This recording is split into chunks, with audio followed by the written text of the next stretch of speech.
Yeah. Just started. We'll call the meeting to order for the Wicomico County Council Legislative Session 2022-06 for April 5th, 2022. Those who'd like to stand and join us in the Lord's Prayer and the Pledge of Allegiance, please do. Our Father, who art in heaven, hallowed be thy name. Thy kingdom come, thy will be done, on earth as it is in heaven. And give us this day our daily bread, and forgive us our trespasses, as we forgive those who trespass against us. And lead us not into temptation, but deliver us from evil. Thine is the kingdom, the power, and the glory forever. Amen. Allegiance to the flag. It's an empty seat. I can't. Oh, there's Joe. No, that's Joe. Which stands one nation, under God, indivisible, with liberty and justice for all. Okay, if we have anybody on Zoom, you may want to turn your audio off. Thank you. We do have by Zoom, I see we have Andy Mitchell and Andy Mitchell, right? Lynn, because Lynn Sandy's right here. Okay. Good to have you, Andy. Just here to tell him to unmute. Well, that's okay. We'll be here. First item on the agenda for tonight is the approval of the consent agenda. Entertain a motion from council to approve the consent agenda. So moved. Second? Second. Any discussion or corrections? Seeing none, all those in favor say aye. Aye. Opposed? The consent agenda has been approved. Next item on the agenda, we have several proclamations tonight. The first proclamation is to recognize the month of April as National Fair Housing Month. Mr. Jesse Drewer should be here with Community Development Planner, Planning and Zoning, and Bill McCain. What we'll do all the proclamations if the presenters, one of the council members will present at the podium, and if you're to receive the proclamation, you can come to the podium. Thanks. Actually, as someone who's been in real estate for almost 40 years, appreciate this opportunity to present the proclamation for Fair Housing Month to Jesse. I'll read this. Whereas the National Fair Housing Act of 1968 prohibits discrimination in the sale, rental, and financing of housing based on race, color, religion, or gender, individuals with disabilities, and families with children.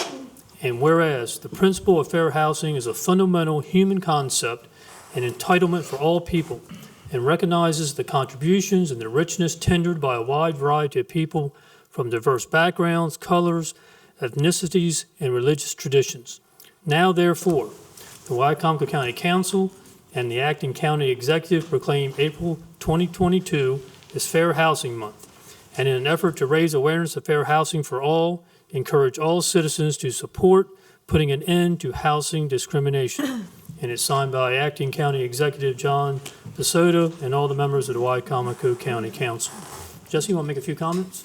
I'll keep the agenda short, so just thank you on behalf of the Department of Planning and Zoning. All right. Thank you very much. Yep, thank you. Yep. Thank you.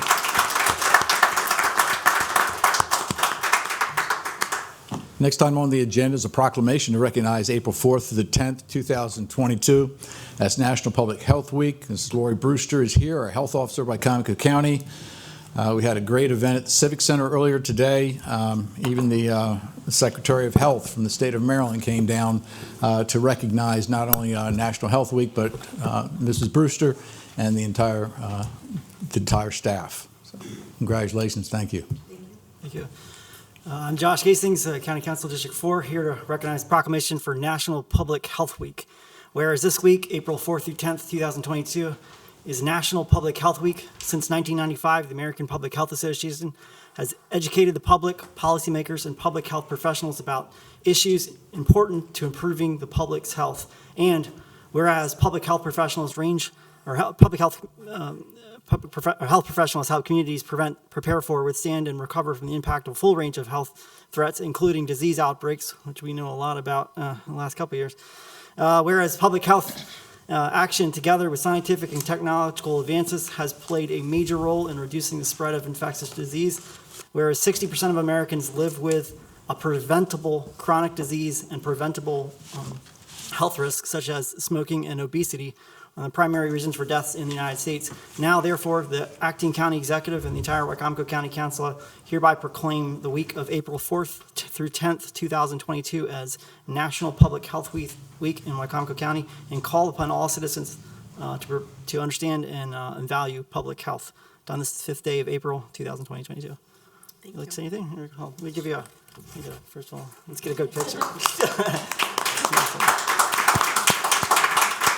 And before we say anything, we can't say it enough, of course, the work that Ms. Brewster and so many other folks have done during COVID these last couple of years.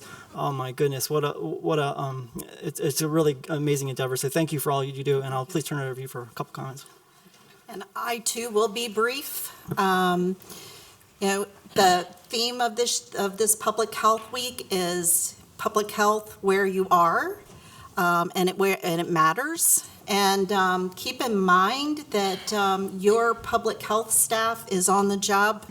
They never believe it, but 24/7, and we always will be. We're here to make a difference to the citizens of Wicomico County and ensure adequate public health services are provided. So thank you very much. Thank you.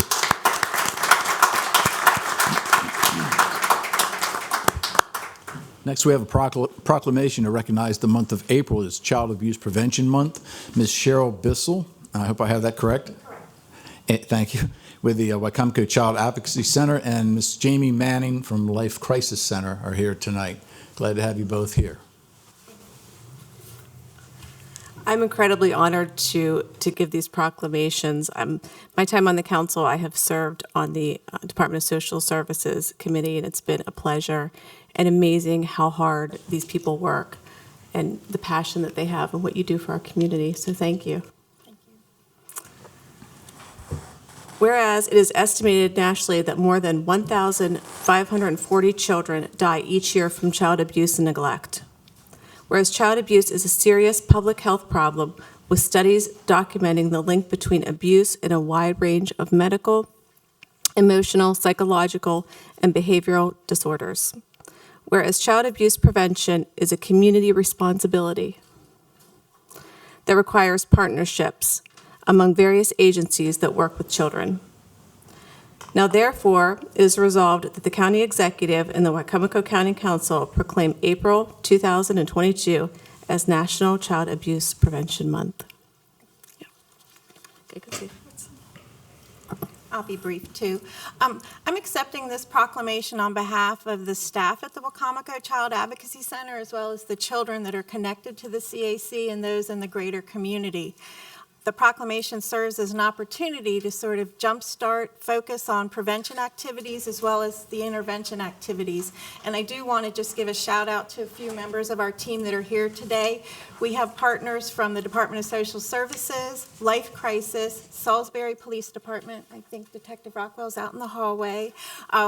Also from the Wicomico County Sheriff's Office and the Office of the State's Attorney, as well as support from a private practice pediatrician and Title Health. And to sort of put into context the extent of the problem of child abuse and neglect in the county, the team responded to 690 reports of child abuse and neglect last year. So if you happen to be traveling down Main Street at Salisbury City Park, you'll see 690 pinwheels planted, one for each case. So we appreciate the support from the county, and I just want to give a round of applause to the team that's out there on the front line doing this work.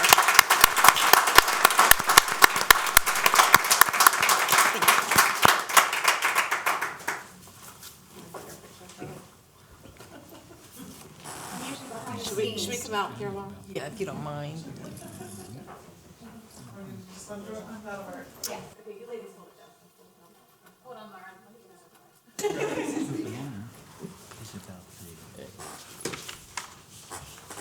Thank you. Thank you.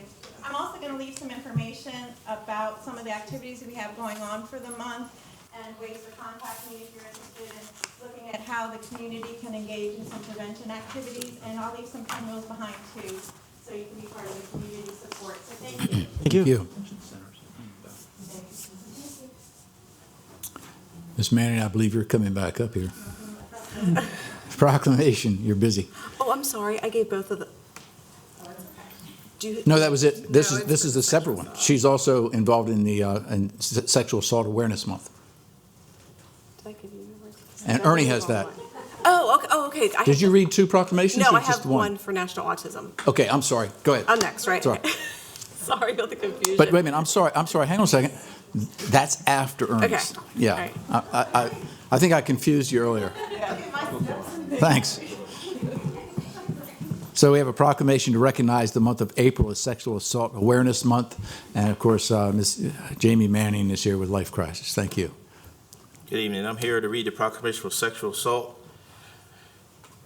Sexual Assault Awareness Month is a time to draw attention to the prevalence of sexual assault and educate individuals and community about how to prevail in it.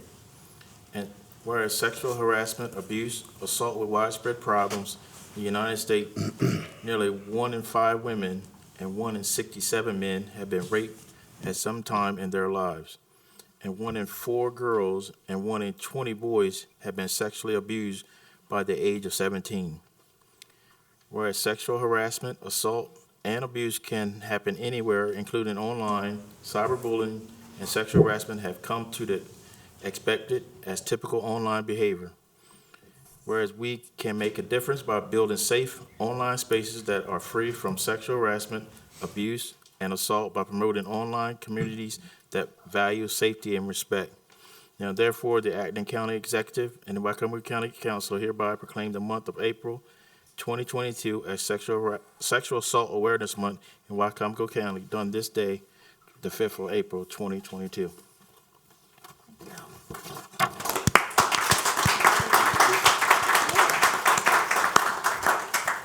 Sexual assault is a topic that no one wants to discuss. If it's not touched their lives, people tend to avoid it, just like the child abuse topics.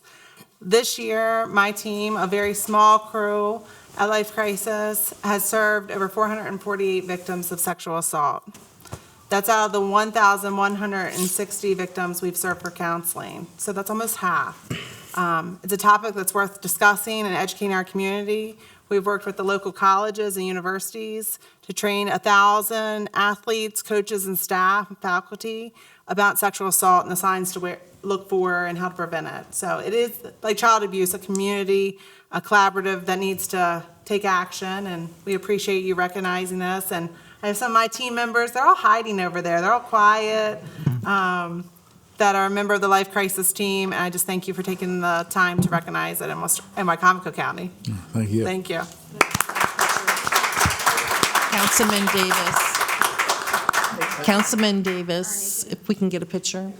And while Ernie's walking back up there, just a quick comment, the building, the facility, the Wicomico Rotary Club raised those funds and constructed that facility. They recognized this issue a couple decades ago and, built that facility for the Life Crisis folks.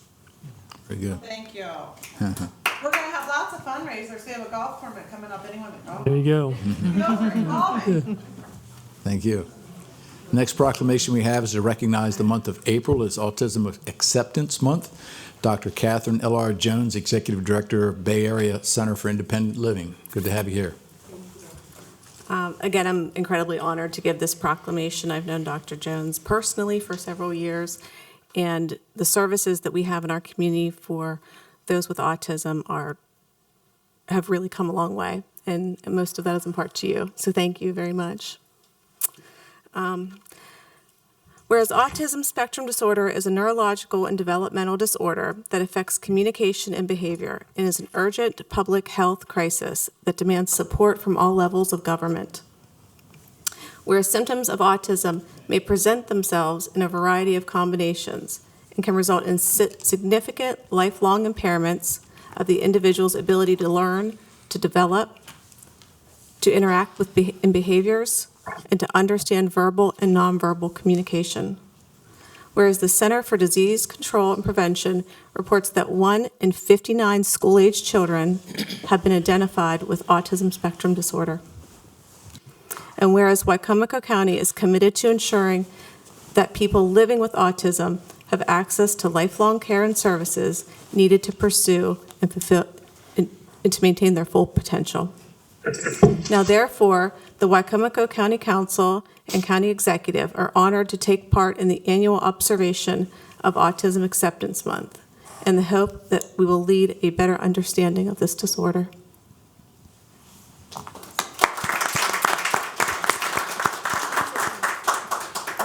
Just to begin with, I want to thank Councilwoman Nicole Ackley for all of her efforts in the disability community and advocating for our community, because you've done a lot for us as well. I'm humbled to receive the proclamation.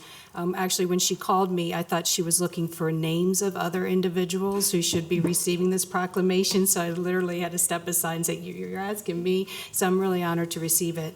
And on behalf of Bay Area Center for Independent Living, my amazing co-workers and board of directors that tirelessly advocate for the disability community, we were so excited to know that we would be receiving the proclamation this evening. In addition to that, I want to thank Wicomico County Public Schools and Jeremy Wolfer, the youth transition specialist, in working with Bay Area Cell and working together to sponsor the Youth Transition Self-Advocacy Conference that was held at Warwick Community College just 2 weeks ago. And we had over 150 families in attend, and we had people come all the way from Baltimore to provide workshops. We had attorneys, we had financial advisors, we had Parents Place of Maryland, we had the Hussman Foundation to come to the Eastern Shore and make sure that we know we're all united in this effort. And so thank you so much. Thank you. Good.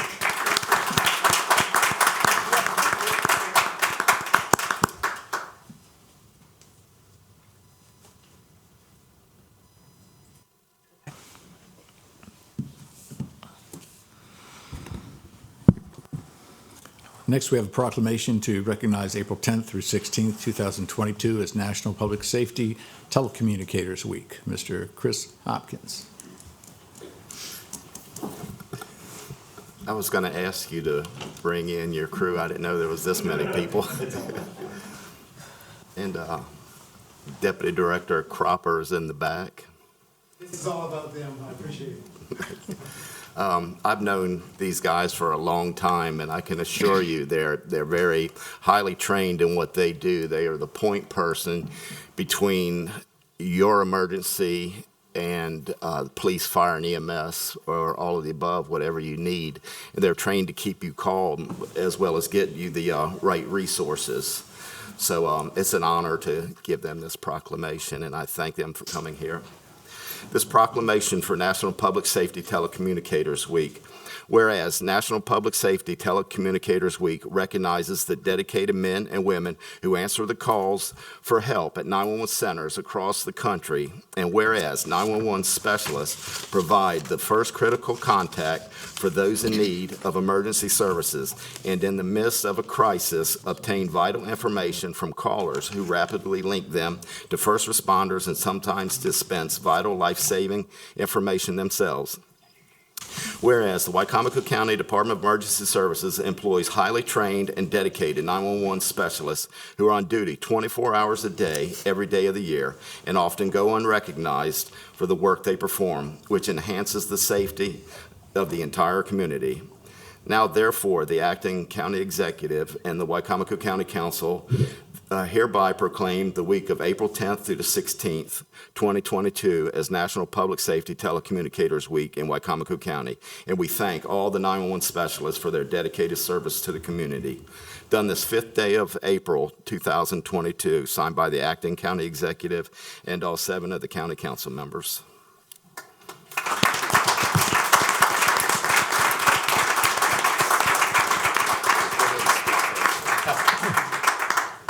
My name is Chris, and we just wanted to thank the council and Mr. Pasota for acknowledging the Telecommunicator Week. We are the first of the first responders. I wanted to bring some faces to the voices if anybody hears the scanner or has had to call 911. These are the men and women that you're going to be speaking with. So this is C-shift, and they have to go to work tonight. So they were gracious to stop in, and again, I wanted everybody to put a face with the voice. So thank you all. Thank you. Thank you.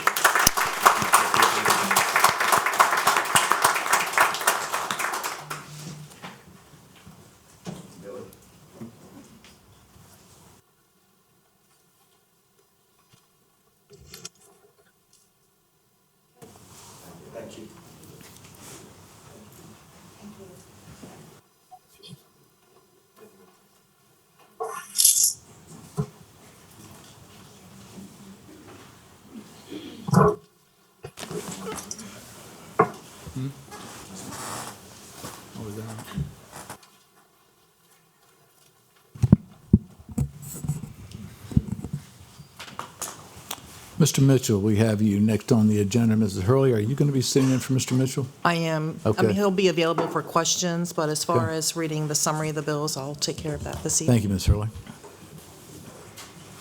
So we do have several public hearings this evening on the agenda. For each of the public hearings, a public hearing notice was published in the local newspaper and posted on the county's website, stating that a public hearing would be held this evening. The first public hearing is on Legislative Bill 2022-02. This is an act to set the annual salary for the Wicomico County Executive. This bill was first introduced on March the 1st, 2022, and as mentioned, Mr. Mitchell is available on Zoom if there are any legal questions. Thank you, Ms. Hurley. This time, we open the floor for public hearing on Legislative Bill 2022-02. If you have any comments that you'd like to make, come to the podium, please. State your name, your county of residence, and your concerns.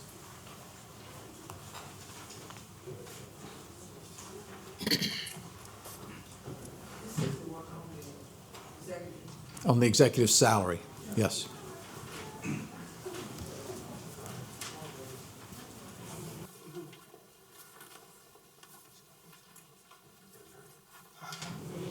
Good evening. Evening. Thank God for being here, and peace and blessings upon the body. My name is Mary Ashanti. I'm a resident. Could you pull the mic down? Thank you, Mary. Mary Thank Ashanti. you. Okay? That's good. Thank you. He's going to fix it. Thank you. My name is Mary Ashanti, and I'm a resident of Wicomico County. I may have missed one session where there was a recommendation of how much the county executive's salary would be. In one session, there was 117 that was proposed, and I don't know, but here's my statement. There's no reason why the county executive should not be paid the recommended salary by the commission that studied the issue.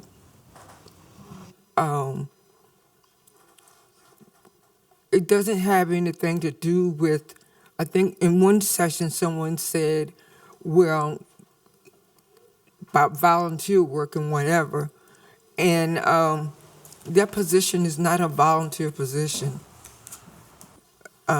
That position governs the county. And so for him to get less than what was recommended by that commission is unacceptable. Thank you. Thank you, President Ashani. Or Mrs. Ashani. Any other comments? I'm just going to be very brief. Julie Giordano, Wicomico County. Speaking on the executive position, I want this council to know that my stance has not changed. I did not file candidacy for county executive for the salary. The position is an elected position, a position to represent the people in this county, and what has been offered at $100,000 I think is more than adequate.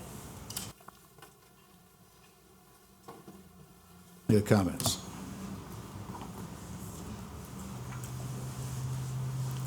Seeing none, that concludes the public comments for the public hearing for Legislative Bill 2022-02. Entertain a motion from council to approve Legislative Bill 2022-02. So moved. Second? Second. Motion second. Discussion. Mr. Cannon, I'd like to amend this bill to $100,000, as was suggested the last time we. There's a motion, a second, to amend it to $100,000. Discussion. Josh? Well, I'd say before I know we had a lot of good back and forth discussion as to what the salary could be, what the importance of this position. I think we've, I think it even was 4 years ago, it was recommended to be in the range of 138 or somewhere around there. And then the current as we have it written is 124.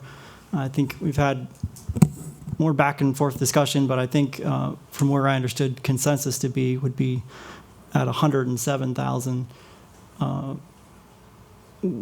which I think is, is whatever. This is, of course, different because this particular position is not a majority vote. It has to be 5 members of the council. So I'd love to see it a little bit higher than that. I know there's a motion on the floor. Is that right, for 100K? That would be what you would consider a friendly amendment to you, Mr. Holloway. Councilman Hastings is recommending if you would accept a friendly amendment to adjust it from 100,000 to 107,000. Well, I talked to Josh, and I appreciate the conversation we had. But last week, we had a charter review meeting last Thursday night. Now, we talk about raising salaries. We've got the salaries we're going to raise for employees. We've done a salary study. That needs to be done. There's going to be it's going to be quite of expense, and it needs to be done. We're losing people. But last Thursday night, when we were talking about the charter, it came up again about the revenue cap. And it seems to me like there's really no mercy for the taxpayers sometimes. We were talking about, the other council members brought up about changing the revenue cap so they could charge the taxpayers more money. Now we sit here and talk about raising the salary of the county executive. We've offered before to go to 100,000. That's 15,000 more. So my amendment stays on the table at 100. I guess just a quick comment, because we have talked about this quite a bit, but, the recommendation from the commission was actually more than 124, and it was unanimous by the commission. They have recommended the executive salary to be increased substantially every 4 years for now going back, I think, 4 consecutive cycles, and it's always been unanimous. And this is a commission that's a cross-section of our community. And, we had to address the sheriff's salary as well. No one had a problem with that, but that's more than what we're paying the executive. And the executive's the CEO of the county. And it's got nothing to do with the revenue cap. I mean, this is just simply paying what should be paid for the requirements of the position. I had offered the last time we did this because we were kind of stuck. Some people were at 100. We had the 124. I thought it was fair. Okay, we'll go down the middle. We'll make it $112,000. That certainly seemed a little give and take on everybody's behalf. But getting back to Josh's point, if nothing else, I would like to see a friendly amendment and this be $107,000. Any other comments? Yeah, over the past several weeks, some of the council members, including myself, have heard from a lot of citizens, and the citizens told us that 100,000 would be adequate, an adequate increase for the county executive's position. And some of those citizens are in the room tonight. So I believe that I'm going to stick with 100,000 myself. Any other comments? I don't want to belabor this conversation anymore. I think we've had a significant back and forth for several weeks, probably spent more time than need be on this. And the county executive salary is currently $85,000. At the last discussion, I made the motion to increase it to 100, which it failed. It didn't have support. But in good faith and trying to come to a consensus so we can move on from this, I would encourage the 107 friendly amendment. I think that is reasonable, within reason, for us to come to a consensus and move on. Any other comments? Mr. Davis? So we have a friendly amendment that's been put forward. I say a friendly amendment that's been put forward for 107,000. What I would do would be to say there has been an amendment put forward for 100. A second amendment has been brought in. Do we have a second on the 107? I'll make a second on that. So we have a motion and a second on 107. I'd like to address the amendment to Mr. Holloway's amendment first. I think it's easier for us to start up and go down than try to do the reverse. So the discussion is still on the table in reference to the 107,000. Mrs. Hurley, it is a five-member vote required? Yes. Okay, thank you. Any further discussion on the 107? All right, seeing none, we'll take a roll call vote on the $107,000, starting with Mr. Dodd. Let me make this clear. You said 107? 107. Nay. Mr. Holloway. Nay. Vice President Davis. Aye. Councilwoman Ackey. Aye. Councilman Hastings. Aye. Councilman McCain. Aye. And the chair votes aye. So the $107,000 amendment passes. I think that would, Mr. Holloway, would make your amendment non-void. So we do have a majority that are in favor of $107,000. Any further discussion? Seeing none. Any further discussion on the bill as amended? Okay. All those in favor of Legislative Bill 2022-02 as amended, say aye. Aye. Opposed? Nay. So there are 5 ayes, 2 opposed. For the record, it would be Councilman Holloway and Councilman Dodd, okay? So that is a supermajority. Thank you. Next item on the agenda, Mrs. Hurley? Okay, so next is a public hearing on Legislative Bill 2022-03. This is an act to extend the moratorium on the issuance of building permits for agricultural storage tank, which will store dissolved air flotation, also known as DAF, wash down water from a rendering process pursuant to Wicomico County Code, Chapters 225, 125, and 128. This bill was first introduced on March the 15th, 2022, and it will give the Wicomico County Council time to review the legislative recommendations submitted by the Planning and Zoning Commission pertaining to the storage of the DAF material. Thank you, Ms. Hurley. This time we open the floor for a public hearing on Legislative Bill 2022-03, which is the extension of the moratorium for the DAF tank. Again, I made this comment before the meeting. This is not a public hearing to actually discuss the merits of the DAF tank itself. That will follow. This is simply a public hearing to see whether or not anyone is in favor or opposed to extending the DAF tank moratorium. Thank you. Hi, Lynette Kenny from Porter Mill Road, and the Neighborhood Action Group, which brought this before you 3 years ago, is behind and agrees with the extension of the moratorium. And I don't know if it's too late to add something to that. Certainly. Pit lagoons, we've brought that up before, but this DAF You say, material. I'm sorry, pit lagoons. Okay. Pit lagoons are also used to store this DAF material, and there is nothing that I can see that is restricting that, as well as these tanks. So that should be a consideration as well, is to add pit lagoons, because you put some rails around the tanks, you're going to still have pit lagoons. So that should be added into the consideration, please. Thanks, Kenny.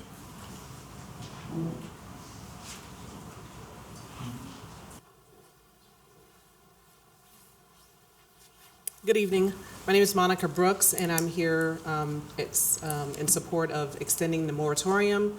I'm here representing as Environmental Justice Chair for NAACP, as well as Concerned Citizens Against Industrial CAFOs. And I was going to say, I'm so glad Ms. Kinney is here, but I wanted to say that if you have any question about whether this should be extended, then just speak to the citizens of Porter Mill. And we encourage you to get some in-depth information just about how these tanks are affecting communities, so that you can be able to come to, hopefully, a decision not to allow them altogether.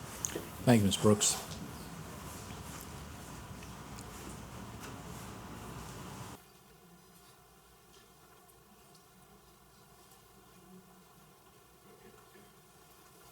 Hello, I'm Pam Olszewski. I also live on Porter Mill Road, and I just want to reiterate what Lynette said, is that we do need more time for the council and the Planning and Zoning Committee to make good legislation about the tanks and also the pits before you allow any more of these tanks to be built and be grandfathered in. So please make sure that you think about us at Porter Mill Road and all the county residents who are counting on you to do a good job on the legislation that you're working on now.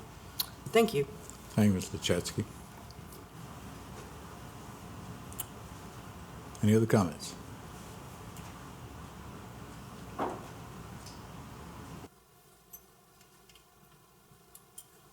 Is this Mr. Biff Burns' property that Yes. exists? It's, Okay. well, it's in reference to DAF tanks throughout the county, Throughout. a policy countywide. I have been out there and seen the tank, and I'm not sure what the problem is. And so I do hope you grandfather so that he does not have to remove this tank, because there was absolutely no discrepancies with the environment or anything. It looked like it was very well maintained. Thank you. What's your name for the record? Yeah. Amy Atkins. Thank you, Josh. Any other comments? All right, seeing none, that concludes the public, thank you very much, by the way. That concludes the public hearing on the legislative bill 2022-03 for the extension of the moratorium. From the council, all those in favor of the legislative bill, yes, Joe. Can I ask a question? Yeah, let me get a vote first and we'll do it. Okay. All those in favor of the legislative bill. Is there a motion? 2022, I haven't had a motion yet. It's just a public hearing. Okay. All those, entertain a motion to approve legislative bill 2022-03. Let's move. Second. Second. Okay, thank you. Go ahead, Joe. Yeah, what's our next move on this? Where do we go from here? Well, we'll I think continue there was with a work question- I had a sessions. question today about that. Yeah. Right, we'll continue with work sessions. It's a good question. As you remember, planning and zoning was in front of us the last time, and we had to cut that short because we had about 3 or 4 work sessions that were piling up, and it was getting very late.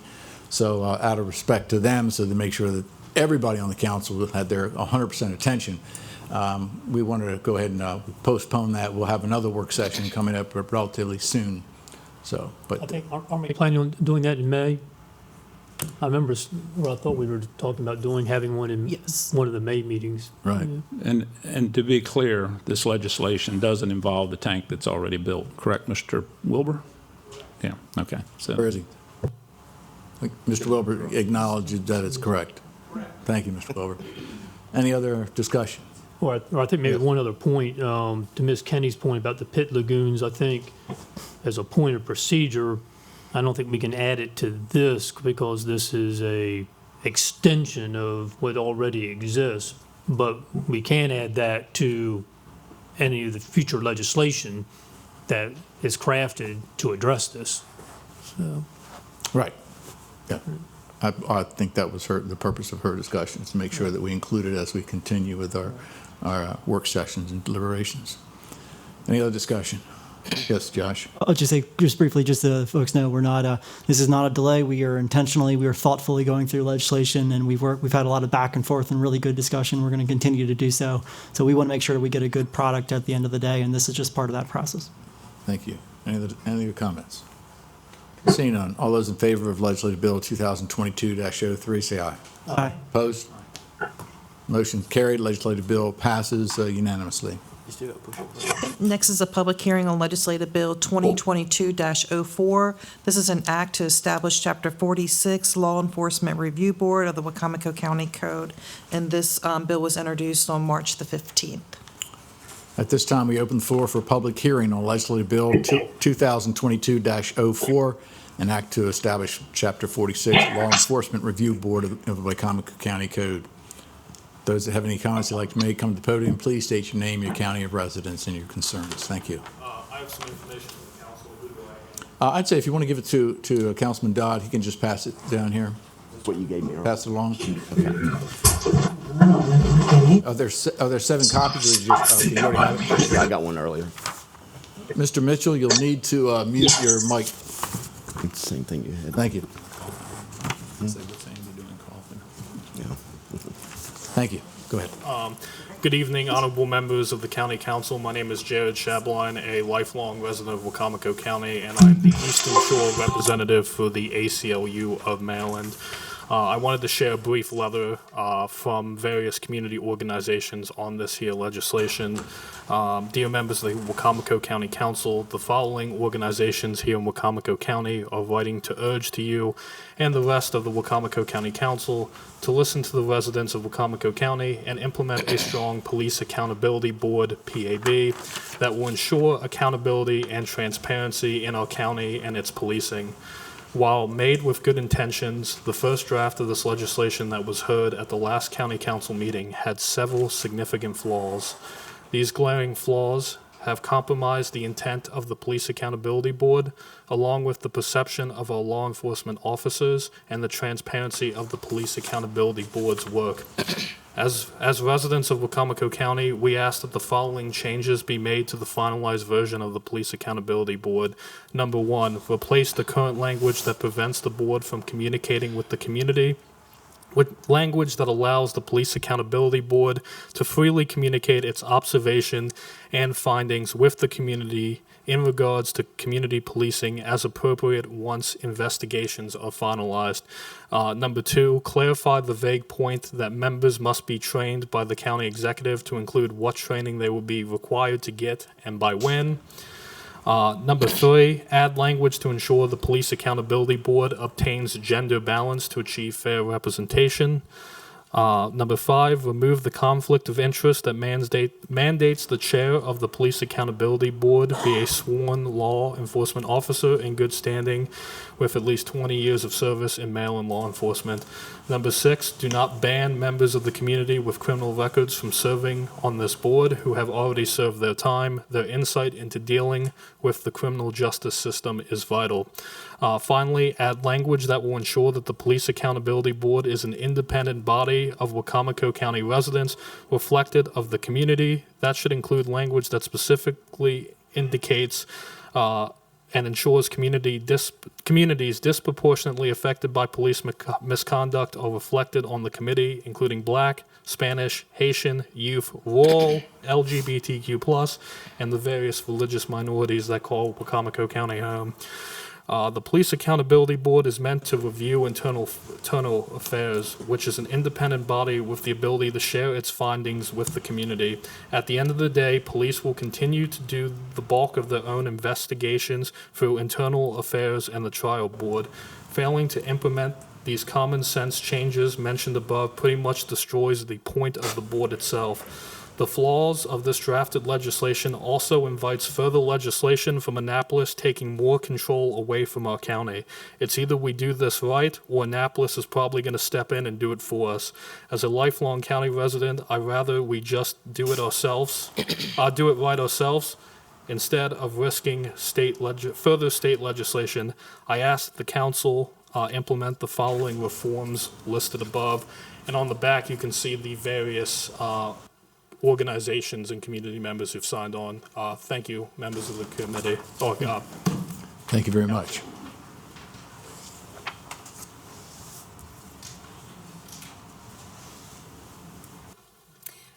Julie Giordano, Wicomico County.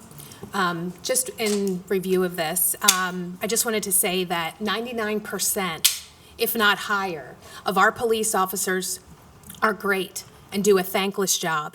They have to make split-second decisions that now people on a commission will have days or weeks to analyze. If you want to change policing and the end product, I suggest you go to the academy and walk their walk. So now we will have people not trained in department policy, Maryland law, or the state and federal constitution deciding what's going to happen to the people who protect us. I hope that the county council and whoever is elected in and that board will take this into consideration. Thank you. Thank you.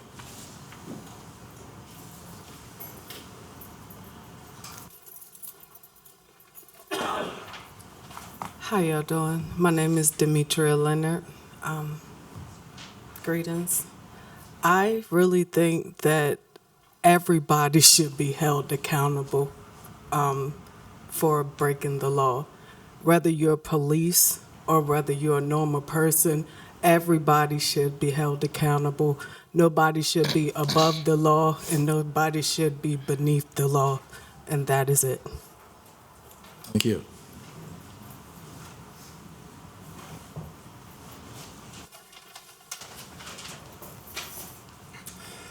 James Yamakawa, Wicomico County. I head up the Wicomico Truth and Reconciliation Initiative. When I was here a few weeks back, legislation concerning the creation of a police accountability board was just presented to this council. I spoke about the history that connects local law enforcement to the racial terror lynching of Matthew Williams in 1931. Wicomico County Sheriff Murray Phillips abducted Williams from his hospital bed. His deputy sheriff and Salisbury Police Chief Nicholas Holland were part of the mob that dragged him to his death. I spoke about the ways that historic lynchings have similar effect and function to modern-day deaths of Black Americans at the hands of police. But tonight I want to relay something more personal. My mother's name was Christine. She was an officer serving with the Havre de Grace Police Department. While I was growing up, she would often work the night shift, and I remember making her coffee each night as she got ready for work. I remember seeing her put on her ballistic vest, and one day the realization hit me that she put it on because she might get hurt while on duty, or worse, not come home at all. When she passed away from cancer in the year 2000, I recalled the presence of police officers from around Harford County escorting her body, paying their last respects. That she did not die in the line of duty didn't matter to them, and I have never forgotten that kindness. Despite what many of you here may think, I have a deep respect for the police. And if you think my mother would not understand why I stand here asking for a strong and transparent police accountability board, you probably would be right. But I also think that she would understand that I thought it was the right thing to do, just like she felt it was the right thing to do putting on her uniform each night. But this is not about the moral character of any individual officer, most of whom are simply trying to do the best they can with what they are given. The concern is the pressure to conform and protect that exists within any group or organization, especially one with as long and troubling a history as American policing. To know our past is to understand our present. Given our history, how do we truly hold anyone accountable? Make this board independent. Make it representative of those most affected by police misconduct, even those with prior records. Make it so that police don't have to choose between their conscience and their fellow officers. Thank you. Thank you.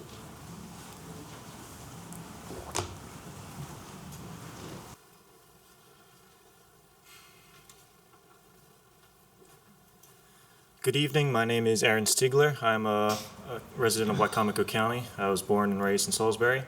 I would like to voice my support for the Accountability Board as well as the suggestions made by the ACLU to add those suggestions to legislation. I recognize the concerns that were put forward just a few minutes ago, how police officers make split-second decisions, and those split-second decisions may be called into question at a later date. I recognize that, and I hear that. I would also suggest that the fact that they have to make those split-second decisions and the fact that they are under such pressure necessitates accountability. When you make decisions like that are important as the decisions they have to make, it is very important that we have a body that ensures that those decisions are the right decisions. And it is important that the public, us, the residents, trusts that when the wrong decision is made, that there will be accountability. Without that accountability, there cannot be any trust between residents and the police. And I think that lack of trust can be extremely harmful to not only the residents, but to police officers themselves. So for the benefit of our entire community, I would like to voice my support for this accountability board and for the additions that the ACLU has proposed. Thank you very much. Thank you. Any other comments?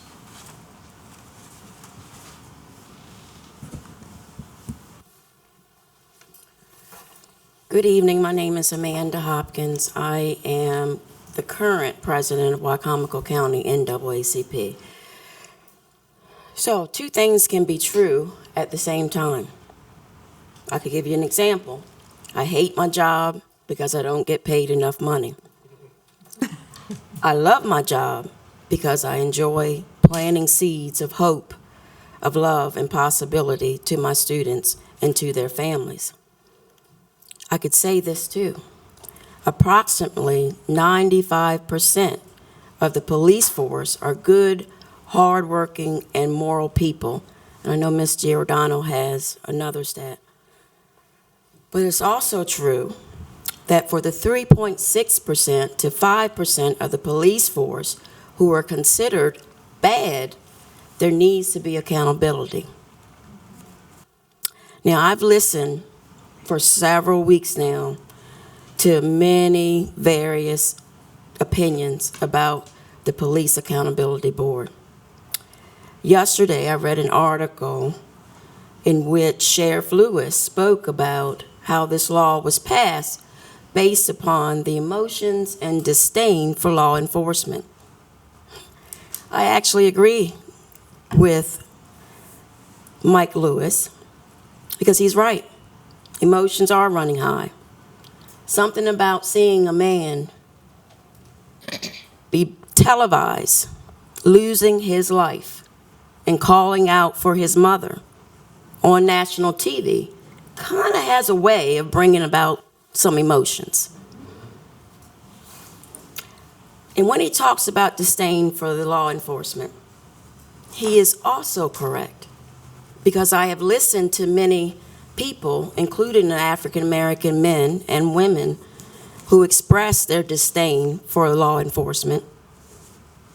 But the caveat to that is until they need the man or woman in blue for their help. So I see both sides. I read Mr. Shabline's comments as well, and he spoke about the need for diversity and the need to have everyone represented, everyone at the table. Yeah, I tend to agree with that. It makes great sense.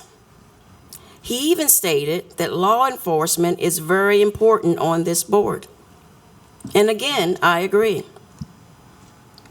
But there's two things that I am pondering. What these two men of various backgrounds spoke about. Sheriff Lewis talked about how, or I don't say Sheriff Lewis, but this is what is being recommended, is that you have law enforcement who is at the table, and not only at the table, but is the chair and needs to have had 20 years of experience. That sounds good, right? The ACLU is proposing that we have people who have had history of criminal past behavior. Does that sound reasonable? So I'm going to say it from this point, because I do not want to get into the weeds about whether we should or should not have law enforcement or someone there at the table who has had a past. I'm going to say this from my perspective. I am an African American woman. I am a woman. I am a mother. I am a wife. I am a grandmother. I am a sister. I am a daughter. I belong to a sorority. I am a link. I tutor. I mentor. I'm a social worker. I'm an advocate. I'm a therapist. I'm a couples counselor. And I am the president of Wicomico County NAACP. Why do I say all of that? Because every time I go anywhere, even here, I am bringing me with me. Wherever I go, whatever I do, I am bringing all of my past experiences, all my thoughts, all my opinions, all my beliefs. The one thing that I agree with everyone about is we've got to get it right. So if we're going to get it right, we need to begin to think about the position that other people are in. We need to think about the shoes that they walked in. You need to think about the number of African American men who have been stopped for no reason at all. We need to think about the law enforcement, the police officer who is just trying to do his job right and doesn't want to just stop everybody and be argued with all the time. He doesn't want that. 95%. Actually, you said 99, but I'm going to go with 95%. So having said that, why don't we all come to the table and just think about what position the other person's in? Everybody has a story. And if you're going to put someone at that table, please, please, please consider their background. Please consider their belief system. Please consider who they are. Thank you. Thank you.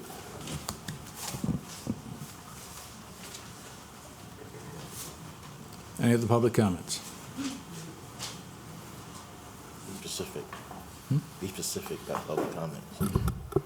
Good evening, everybody. Honorable councilmen and women, Executive Committee Chair. My name is Dorian Rogers. I am a student at Salisbury University, 1101 Camden Avenue. I'm also the president of the Salisbury University Collegiate Chapter of the NAACP, in addition to nominee for the State Conference Youth in College State of Maryland presidency.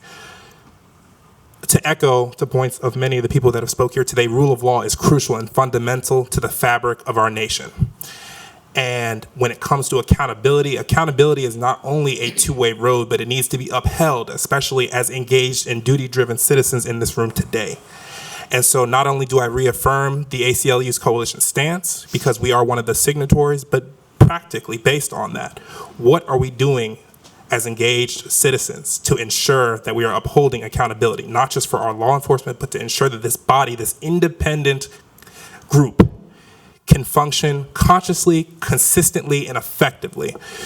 I can tell you that students at Salisbury University are aware of what's going on. They have been talking about it. And again, the question that they're asking, and this is based on our principles as a chapter, what are we doing to educate, inform, and empower each other to ensure that we are, again, upholding our nation, especially on the values that we hold. So again, we not only reaffirm the ACLU's coalition letter as a signatory, but practically we are calling on all county council members to ensure that we're doing due diligence on this committee. And I also want to leave on this note, I've been traveling to several counties across the state, Anne Arundel, Montgomery, Prince George's County, and the rhetoric and the dialogue that's been had, it's been a lot of talk, but again, what are we doing to match actions to our words?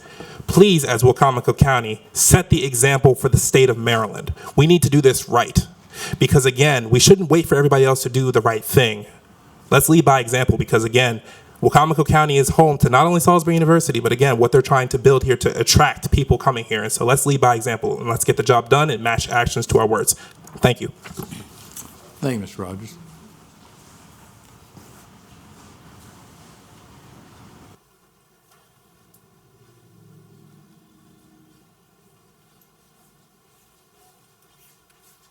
Good evening, Council.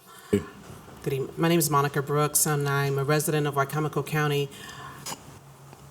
I was thinking, I wish I had gone first, because Some of your ideas. after, oh my Lord, and my president, oh my. But I just wanted to ask this. Since when did the word accountability become a four-letter word?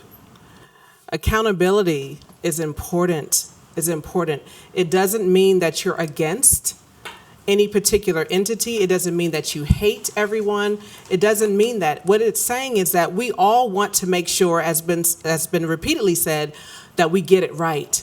And we certainly want to to have the trust and the respect of our communities to know that with something like this, that we have the best interests at heart for our community.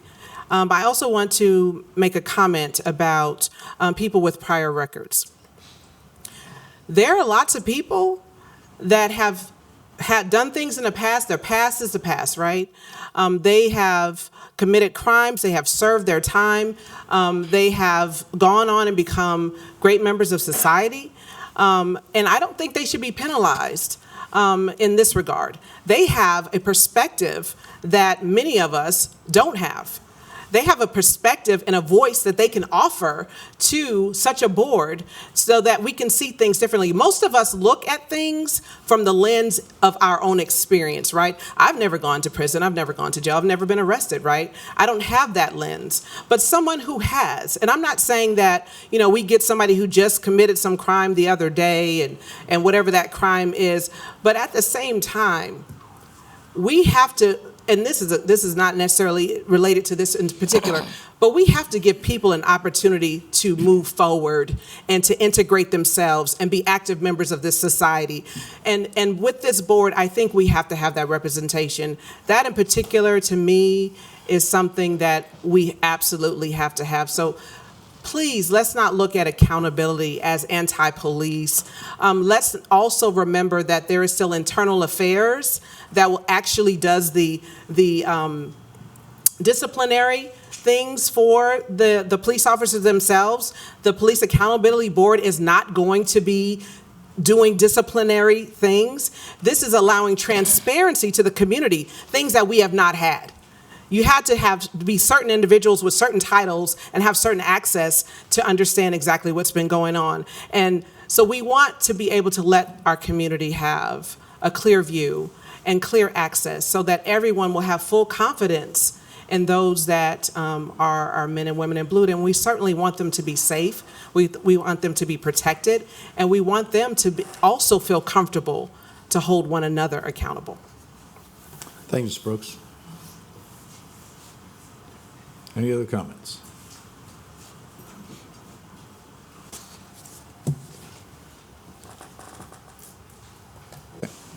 Seeing none, that concludes the public hearing on Legislative Bill 2022-04. I'd like to thank everybody that spoke tonight. We will have this item as our first item on our upcoming work session agenda tonight.